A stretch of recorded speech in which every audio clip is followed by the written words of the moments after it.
चांगलं सांभाळा, पण ते सांभाळत असताना मी कुणाला फसवणार नाही, हे प्रिन्सिपल पाळा. मी कुणाला कधी लुबाडणार नाही, कुणाचं हरामाचं घेणार नाही, मी कुणाला माझ्या शब्दानं दुखवणार नाही, कुणाची निंदा करणार नाही. एवढाच चेक दररोज तुमच्या अकाउंटमध्ये भरा. काय कठीण आहे का बघा?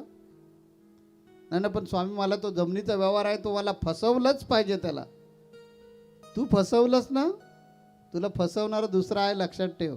आपण बघा समोरच्या माणसाचा खड्डा खोदतो, अगोदर उतरून आपल्याला बघावं लागतं ना किती फूट लांबीचा झालाय तो.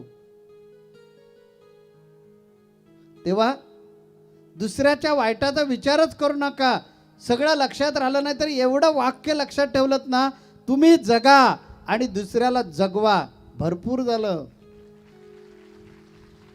मग तुमचा सहाय्यकरी भगवंत आहे. भगवंत दास बनून तुमची सेवा करायला तयार आहे.